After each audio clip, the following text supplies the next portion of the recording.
Hello everyone, welcome back to my channel Shreya বিশ্বাস lifestyle. তোমাদের কাছে আমি শ্রেয়ার নতুন একটা ব্লগ নিয়ে চলে এলাম। সবাই দেখেছো শ্রাবণ মাসে কম বেশি সব বাঙালি তারকেশ্বরে বাবার মাথায় জল ঢালতে যায়। তো আমিও জীবনে এই প্রথমবার তারকেশ্বরে যাচ্ছি বাবার মাথায় জল ঢালতে। তো সেইখানে কীরকমভাবে যাওয়া হলো, আর তারকেশ্বরটাই বা কীরকম ভিড় হয়, আর সেখানে কতটা কি বহুল প্রচলিত, তোমাদেরকে কিন্তু আমি শেয়ার করে জানাবো। মামার বাড়িতে গেছিলাম, আর মামার বাড়ি থেকে বেরিয়ে পড়ছি, আর এই দেখো আমরা যাচ্ছি গাড়ি করে, কারণ আমরা ওখানে মিষ্টি জল সব দর্শনার্থীদের দেব। তাই জন্যই তো মামারা যাচ্ছে, মামার কয়েকটা বন্ধু মানে অন্যান্য মামারা, আর আমাদের ফ্যামিলি আর মামার ফ্যামিলি। তো সবাই মিলে যাচ্ছি। দেখো জল নেওয়া হয়েছে অনেক, আর মিষ্টিও নেওয়া হয়েছে। তো এই যে আমরা বেরিয়ে পড়েছি সবাই মিলে, খুব মজা করতে করতে যাব, আর তোমাদের সাথে শেয়ার করব কীরকম করে আমরা মজা করছি। তো চলো শুরু করা যাক। এই দেখো এটা আমার মাইমা, ঠিক আছে, তোমাদের সাথে কিন্তু আলাপ করিয়ে দিলাম আমার মাইমার সাথে। আমরা তখন বেরিয়েছি হবে হয়তো 6টা নাগাদ। তো প্রচণ্ড গান বাজনা করতে করতে কিন্তু যাওয়া হচ্ছে, আর এইদিকে সবাই হাই করছে, সবাই খুব মজা করে করে যাচ্ছি। We are very much excited because this is the first time আমরা যাচ্ছি হচ্ছে তারকেশ্বর। তো মামার বাড়ি থেকে রওনা দিয়েছি। আমরা মেন রোড ধরে যাব, মানে বম্বে রোড ধরে ডানকুনি হয়ে ওই দিক থেকে হচ্ছে যে শেওড়াফুলি যাব, যেহেতু এই তারকেশ্বরটা হুগলি জেলায় পড়ছে। তো সোজা যাচ্ছি, তোমাদেরকে শেয়ারও করছি তোমরা কিভাবে যাবে। আমরা এভাবেই গেছি, আমি জানি সবাই টুকটাক রাস্তা জানো, সবাই হেঁটেই বেশিরভাগ যায় শেওড়াফুলি থেকে জল তুলে। তো আমাদের সেটা হয়নি, কারণ আমার সঙ্গে ছোট বোন যাচ্ছে, আর আমরাও সেরকম হয়তো শক্তি নেই হাঁটার। তো আমরা তো মিষ্টি জল দর্শনার্থীদের দেব, তো সেইগুলো তো ক্যারি করে নিয়ে যেতে হবে। তো দেখতে দেখতে আমরা কিন্তু বেরিয়েও পড়েছি, আর তখন বাজে প্রায় 9টা সাড়ে 9টা। আর তারপরেই আমরা ডানকুনিতে আমরা একটা রেস্টুরেন্টের সামনে এসেছিলাম। আমরা কোনো খাবার খেতে না, একটু ওয়াশরুমে যাওয়ার ছিল, আর একটু আইসক্রিম নেওয়া হয়েছিল, আর একটু চা খাচ্ছিলাম সবাই মিলে। তো এই রেস্টুরেন্টটা অ্যাকচুয়ালি আমাদের একজন চেনা লোকেরই, মানে আমার বাপির সঙ্গে একটা বন্ধুত্বের সম্পর্ক রয়েছে। তো উনি আইসক্রিমটা আমাদের ট্রিট দিয়েছিলেন। আর এই যে আমি এখানে টি নেব বলে তার কুপনও কেটে নিয়েছি, আর আমার মামা এদিকে টি নিচ্ছেও অলরেডি। তো সবাই তো একটু সারা রাত যেহেতু জাগতে হবে, একটু চা তো খেতেই হবে, তাই না? তো চাটা কিন্তু প্রচণ্ড প্রচণ্ড ভালো ছিল, মানে খুব সুন্দর লেগেছে আমার এক কথায়, কারণ খুব বেশি মিষ্টিও ছিল না, আর 15 টাকা দাম যেহেতু নিচ্ছে, খুব সুন্দর সেখানের কাপ আর চা। তো চলো রাত্রিবেলা টি একটা ব্রেক নিয়ে আমরা আবার রওনা দেব। আর আমার এই চায়ের চুমুকটা জাস্ট অসাম লেগেছিল। তো তোমাদের কিন্তু সবটা শেয়ার করব, তোমরা কিন্তু দেখতে থাকো। আর লাস্টে এই যে অরুণের একটা ছোট্ট আইসক্রিমের, মানে ওই যেই এখন যেগুলো হয়েছে লজেন্স আইসক্রিম মতো, সেটা নিয়ে আমরা খেতে খেতে চলে এসেছি শেওড়াফুলি। আর শেওড়াফুলি থেকে আমরা একটুখানি ডিনার সেরে নিয়ে আমরা জল তুলতে যাচ্ছি। আর দেখো এখানে সবাই কত কাঁধে বাঁক নিয়ে, তখন অলরেডি কিন্তু 11টা 12টা বাজে। হ্যাঁ, আমরা সবাই ভেরি মাচ এক্সাইটেড ছিলাম, ঠিক আছে। এত সবাই কাঁধে বাঁক নিয়ে যাচ্ছে দেখে ইচ্ছাও করছিল যে হেঁটে হেঁটে যাবো, পারবো, হ্যাঁ পারবো, সবাই যখন পারছে। তো ঠিক আছে, আমরা এখন ঘাটের দিকে রওনা দিচ্ছি। আর এই যে মামা আমাদের সঙ্গে সারা দিন এরকম খুনসুটিই করতে থাকে, ঠিক আছে।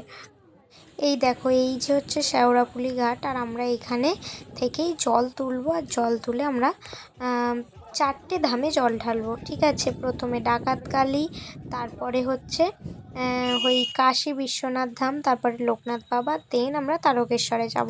তো এখানে সবাই যে যার জল তুলে নিচ্ছে, আর সবাই স্নান করবে না, কারণ সবাই বাড়ি থেকে স্নান সেরেই এসেছিলো, জাস্ট মাথায় জল দিয়ে, আর ওখানে বাবার ওখানে গিয়ে দুধ পুকুরে চান করে আমরা বাবার মাথায় জল ঢালবো।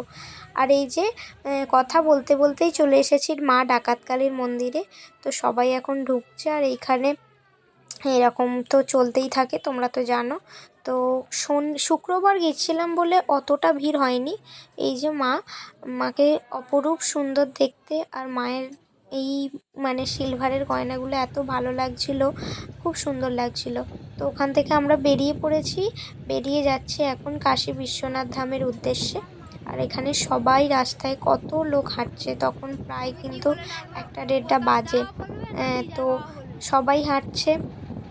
এই যে রাত তখন প্রায় 2টো, আমরা চলে এসেছি কাশী বিশ্বনাথ ধামে। এখানে প্রচুর লাইন হয়, এখানে অনেক মানুষ বিশ্রাম নেয়, কারণ ডাকাতকালী মন্দির থেকে প্রায় কাশী বিশ্বনাথ ধামটা হেঁটে হলেও 3-4 ঘন্টার উপরে লাগে। তো এখানে অনেক খাবারের দোকান রয়েছে, অনেক মানে জল খাবারের যেমন দোকান থাকে রয়েছে। এই মন্দিরটা খুব বড় মন্দির, ঠিক আছে। এই যে এখানে সবাই বিশ্রাম নিচ্ছেন। হ্যাঁ, প্রচণ্ড টায়ার্ড হয়ে পড়েছে সবাই, যেহেতু সবাই হেঁটে আসেন এখানে। তো সেই উদ্দেশ্যে আমাদের একটা টুক করে দেখতে পেয়ে গেছি লক্ষ্মী প্যাঁচাকে, আর আমি সেটা ক্যাপচার করতে বাট তখনই উড়ে যায়। ওই যে সবাই রাস্তায় বসে আছে, আর ওই যে বাবাকে দূর থেকে দেখতে পাচ্ছি। অনেক লাইন দিয়েছি, অনেকটা লাইন দেওয়ার পরেই পেয়েছি। আমি শুধু ভাবছি মানুষের কত বিশ্বাস ভরসা, কত টান, কতটা হলে এত মানুষ এত কষ্ট করে বাবার কাছে আসে। ভগবানের কাছে প্রার্থনা করি সবার যেন মনস্কামনা পূর্ণ হয়। আর এখানে একটা কি ট্রেন্ডিং চলছে, সবার কানে কানে বলে যাওয়া নন্দী ভৃঙ্গির নাকি মনস্কামনা তাতে পূর্ণ হয়। আর আমরা ওখান থেকে বেরিয়েই এই একটা জায়গায় টেবিল পেতে মিষ্টি জল বিতরণ করব। তো কাশী বিশ্বনাথ ধাম থেকে সামান্য দূরে। তো আমরা চলে এসেছি, আর হ্যাঁ দেখতেই পাচ্ছ আমরা সব লাইট টাঙিয়ে দিয়েছি। আর আমার ছোট বোনটা তখনও জেগে আছে, ও ঘুমোবে না, ও কিন্তু আমাদের সাথে মিষ্টি জল দেবে। তো দেওয়া স্টার্ট হয়েছে, আর আমিও এখানে তোমাদেরকে একটু দেখিয়ে দিলাম, অনেকক্ষণ নিজের মুখটা দেখাইনি। হি হি। এই যে দেখো সবাই কতটা আনন্দ করছে, অনেক দর্শনার্থীরা যাওয়ার পথে কিন্তু দাঁড়িয়ে নাচ গান করছে, যেহেতু আমাদের এখানে বক্স চলছিল।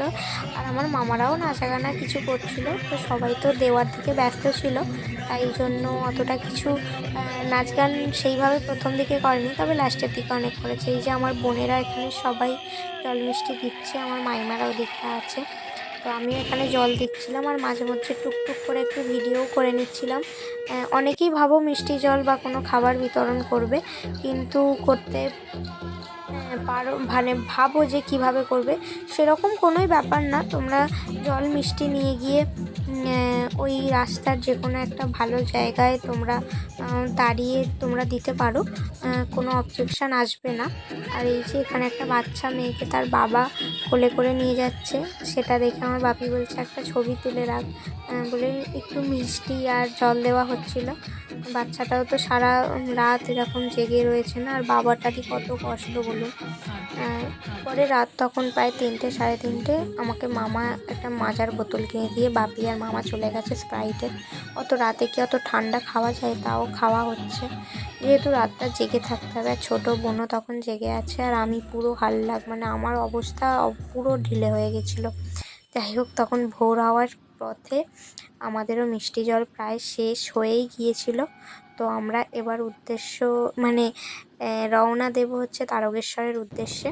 তো সকাল হয়ে গেছে, দেখো বেরিয়েও পড়েছি। আর আমরা তারকেশ্বর পৌঁছেইছিলাম প্রায় 6টা। পুরোটা দিকটা গ্রাম, বেশ সুন্দর জায়গা, আর রাস্তাঘাটও খুব ভালো। যেহেতু এখানে অনেক দর্শনার্থী আসে, তাই হয়তো রাস্তাঘাটও বেশ ভালো। আর সকালবেলা বলে না বেশ ঠান্ডা লাগছিল, মানে এত ঠান্ডা লাগছিল আমাদের দু বোনেরই, মানে আমরা বড্ড শীতকাতুরে তো। হ্যাঁ, তো যাচ্ছিলাম, প্রচণ্ড হাওয়া দিচ্ছে। আর যাই হোক, একটা মনে আনন্দও আছে যে বাবার কাছে যাব এই প্রথমবার। তো এই যে রাস্তায় হাঁটতেও শুরু করে দিয়েছি, প্রচুর লোক। তখন সবে 6টা বাজে, তখনই কত লোক। তো অনেকটা রাস্তাটা হেঁটে যেতে হবে তারকেশ্বরের মানে ভিতরে মন্দিরে ঢোকার জন্য। তো অনেকটাই সারা রাত দেওয়ার পর না শরীরটা মানে হাঁটার আর আর শক্তিটা ছিল না, তো আমি লাস্টে নড় করে হেঁটে হেঁটে যাচ্ছিলাম। এই যে তারকেশ্বরের বাবার মন্দির, প্রচণ্ড ভিড় ছিল বলে আমি তোমাদেরকে সবটা শেয়ার করতে পারিনি, কারণ এত ভিড়ে আমি জল ঢালবো না শেয়ার করব। তো জল ঢালার পরে আমি তোমাদেরকে দেখাচ্ছিলাম মন্দিরটা। দেখতেই পাচ্ছ আমি একটা ধারে দাঁড়িয়ে এই মন্দিরটা তোমাদের দেখাচ্ছিলাম।